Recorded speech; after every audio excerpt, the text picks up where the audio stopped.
Տիկին Մկրտչյան, բանակցային փաթեթների հանրայնացումից հետո իրարամերժ այսպես հայտարարություններ են արվում իշխանության եւ ընդդիմության կողմից, ինչը սպասելի էր։ Ամեն դեպքում նաեւ կան ինչ-որ միջանկյալ դերակատարներ, որոնք փորձում են հավասարության նշան դնել նախկին եւ ներկա գործող իշխանությունների միջև, փորձում են այդ կերպ նաև մաքրել այսպես Փաշինյանի մեղքը, կարծեմ վերջին հայտարարությունը, որը ես լսեցի, հանձնակատարի, ինչ հանձնակատար էր, հատուկ գործերով Նիկոլի հանձնակատարի, որը Արցախը ծախելուց հետո շատ լավ իմանալով, որ Նիկոլը վաճառել է Արցախը, ստեղ Նիկոլին ծառայող հմեկում հայտարարություններ էր անում ու ասում էր, որ Արցախի որևէ ինստիտուտ Հայաստանի Հանրապետությունում գործելու իրավունք չունի, Նիկոլի հատուկ հանձնարարություններով գնում էր միջազգային հարթակներ ու խոսում էր նիկոլական նարատիվներով, որ Արցախը գոյություն չունի, որ Արցախի անկախությունը ամբողջությամբ տարալուծված է Ադրբեջանի սահմանադրության եւ տարածքային ամբողջականության տրամաբանության մեջ, այ երևի իր մասին եք խոսում, մարդու, ով որ կարողացել է պաշտոնի համար մոռանալ հայկական շահը եւ իրեն տենց պետական գործի տեղ դրած, երևի Նիկոլը եւ ինքը երբ որ ասում են պետական գործիչներ, նկատի ունեն Թուրքիա եւ Ադրբեջանի ընդհանուր պետության շահը, բայց ոչ երբեք Հայաստանի Հանրապետության շահը։ Ասեցիք որ իրարամերժ մեկնաբանություններ կան իշխանության եւ ընդդիմության կողմից, թույլ տվեք ես չհամաձայնեմ, որովհետեւ ոչ թե մեկնաբանություններն են իրարամերժ, այլ Նիկոլի կողմից եւ այդ նիկոլական բանդայի կողմից հնչում է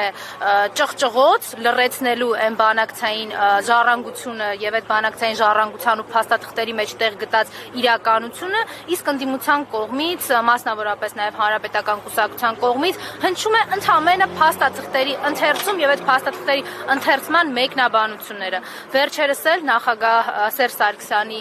հոդվածը, որը ամբողջությամբ հիմնված է Նիկոլի հրապարակած բանակցային թղթերի վրա, ընդհանրապես խոսում է մի բանի մասին եւ ապացուցում է, որ Նիկոլը դեմ է եղել Արցախի հայկականությանը, Նիկոլը դեմ է եղել, որպեսզի մեր հայրենիքը 42000 քառակուսի կիլոմետրից ավելի լինի, անվտանգ լինի եւ կայուն լինի։ Այդ չեմ ասում, որ մենք բոլորս դեռևս սպասում ենք, որ Նիկոլը հրապարակի դե բանակցային ժառանգություն ինքը համարել է նաև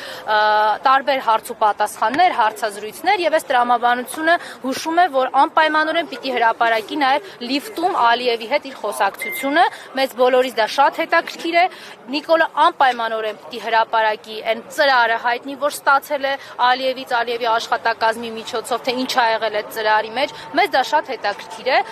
թույլ տվեք նաև հիմնավոր կասկած հայտնեմ առ այն, որ այնտեղ ուղղակի Արցախի վաճառքի գինն էին պայմանավորում եւ Հայաստանի շահը դավաճանելու գիններ պայմանավորում, բայց մեզ դա էլ է հետաքրքիր, որովհետեւ դա մեծ նշանակություն ունենալու Նիկոլի մեղադրական եզրակացության համար եւ այս ամենը չի կարելի նաեւ անմասն դիտարկել այսօր Արցախի Հանրապետության ներկայացուցչությունում տեղի ունեցող բանդիտական հարձակումից, ես ընդհանրապես խորհուրդ եմ տալիս բոլորիս այլևս իրենց անուններով կոչել, մենք մի հատակի այն մակարդակին ենք հասել, որ այլևս ձևական իմաստով քննչական գործողություն, այս շենքին դատարան անվանել, Նիկոլա հպատակ իրավապահներին դատախազություն կամ քննչական անվանել, չէ, դա ճոխություն է, շռայլություն է, մենք դրանից օգտվել չենք կարող, ակնհայտ է, որ երեք Արցախի ներկայացուցչությունում հնչել է Արցախի Հանրապետություն բառակապակցությունը, դրանից գազազած Նիկոլի Ալիևի ստրուկ Նիկոլը ուղարկել է իր հպատակեցված համակարգին ճնշելու այնտեղ գտնվող մարդկանց, բայց թույլ տվեք նաև մտածել, որ հնարավոր է նաև Ալիևի կողմից հրաման է իջեցվել Նիկոլին գտնելու այն հրամանագիրը, որով չեղարկվել է Արցախի Հանրապետության լուծարումը կամ միգուցե այդ գրիչն են ման գալիս, որ տանեն հանձնեն Ալիևին։ Տիկին Մկրտչյան, բանակցային երրորդ նախագահ Նիկոլ Փաշինյանի հրապարակած բանակցային փաստաթղթերի նման վրա հոդված էր հրապարակել, ԿՊԱ-ական պատգամավորներից մեկը Իսպանիան անազգանը չեմ հիշում նշել էր, որ Նիկոլ Փաշինյանը ողջ ընթացքում փորձել է այնպես անել, որ Արցախը մնար հայկական եւ բանակցային ժառանգություններ այնպեսին, որ ելքը եղավ այսպես։ Նիկոլը անդադար փորձել է այնպես անել իր գալու առաջին իսկ վայրկյանից, որ Հայաստանի Հանրապետությունը փոքրանա, Հայաստանի Հանրապետության գործոնը 0 Միրզոյանը, ինչը ուղղակիորեն